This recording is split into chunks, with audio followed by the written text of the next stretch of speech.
Kisah Nabi Ibrahim menyembelih Nabi Ismail. Dalam perjalanan Ibrahim bersama istrinya Siti Hajar dan anaknya Ismail pulang ke Mekah, mereka berhenti di suatu tempat yang sekarang dinamai Musdalifah. Di saat mereka tertidur karena lelah, di dalam tertidur sejenak itulah Nabi Ibrahim bermimpi bahwa Allah memerintahkan Ibrahim untuk menyembelih anaknya sebagai kurban. Setelah beliau terbangun, beliau membisikkan kepada anaknya Ismail, "Hai anakku, aku bermimpi diperintah Allah untuk menyembelihmu. Bagaimana gerangan pendapatmu?" Ismail menjawab tanpa ragu, "Wahai bapakku, laksanakanlah apa yang diperintahkan Allah itu, dan aku akan tetap tabah insya Allah." Dan kalimat yang tak ada taranya di atas bumi ini, pertama kalimat yang keluar dari mulut seorang bapak, kedua kalimat yang keluar dari mulut seorang anak. Ketabahan bapak tak kurang dari ketabahan anak, sedangkan ketabahan anak juga tak kurang dari ketabahan bapaknya. Ketabahan yang hanya dimiliki oleh orang yang penuh iman dan penyerahan diri kepada Tuhannya. Sekalipun sebelumnya Ibrahim dan Ismail sudah sering diuji. Ibrahim sudah diuji dengan pembakaran di tengah gejolak api. Beliau tabah dan jalankan. Akhirnya selamat. Ismail dan ibunya sudah diuji ditinggalkan sendirian di tengah padang pasir, tanpa bekal dan tak ada manusia. Keduanya tabah dan selamat pula. Sekarang kedua-duanya diuji dengan ujian yang lebih berat, yaitu dengan pedangnya sendiri diperintahkan menyembelih leher anaknya yang sangat dicintainya, yang baru saja berjumpa setelah berpisah tahun-tahun lamanya. Keduanya pun tabah. Sungguh tak ada sesuatu yang lebih hebat dari keimanan di alam yang luas ini. Satu cobaan yang maha berat dan maha hebat. Sejak muda beliau Ibrahim menginginkan untuk memperoleh seorang anak. Setelah mendapatkan anak, dengan susah payah beliau mengembara bersama anak itu untuk menjalankan baktinya terhadap Allah. Sekarang ini sudah amat tua, mengharapkan anak itu untuk menjadi penggantinya. Anak itu diperintahkan Allah untuk disembelihnya dengan tangan sendiri pula. Keduanya bersiap untuk menjalankan perintah itu di saat itu juga.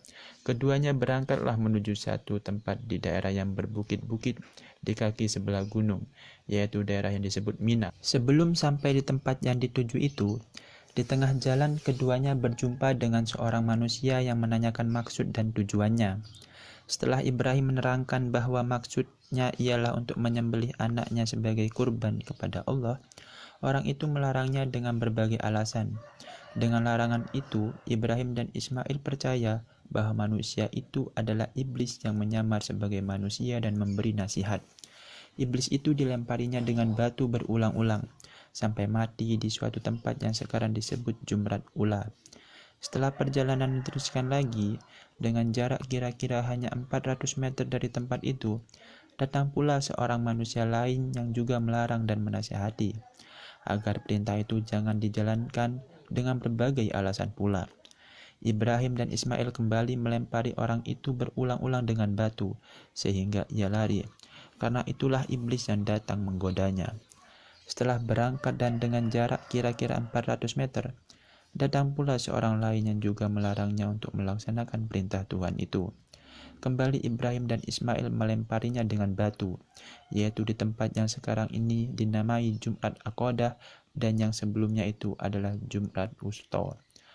Akhirnya Ibrahim dan Ismail sampailah di suatu tempat di kaki sebuah bukit yang tinggi yang sekarang ini dinamai Bukit Malaikat di Mina, di mana Ibrahim akan melaksanakan perintah Tuhan dengan menyembelih leher anaknya Ismail.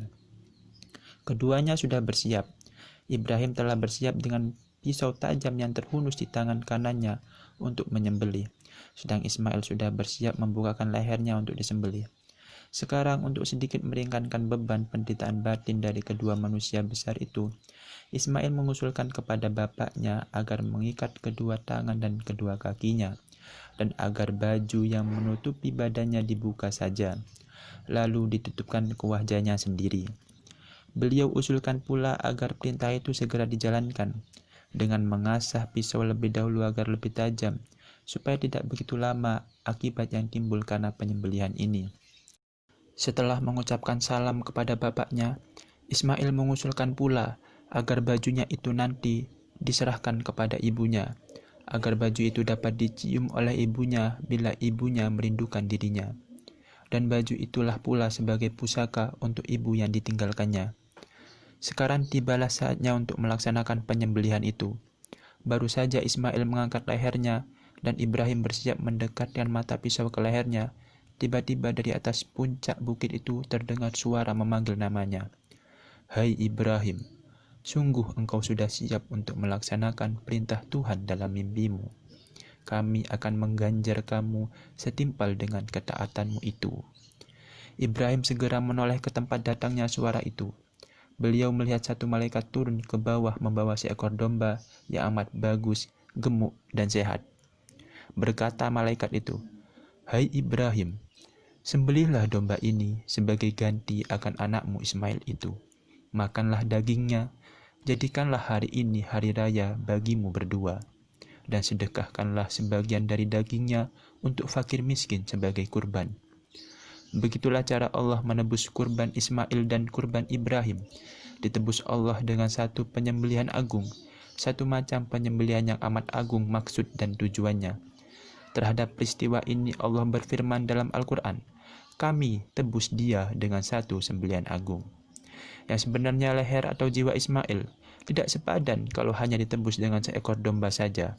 Bahkan tidak sepadan kalau ditebus dengan menyembelih semua domba yang hidup ketika itu di seluruh permukaan bumi ini. Karena seekor domba saja tidak sepadan, maka dengan perantara Nabi Muhammad memerintah kepada semua orang yang beriman dari dahulu hingga sekarang dan sampai hari kiamat agar menyembelih kambing sebagai kurban dan akikoh. Kurban hukumnya sunnah muakkadah bagi setiap muslim pada setiap tahun, yaitu di tanggal 10 sampai 13 Zulhijjah.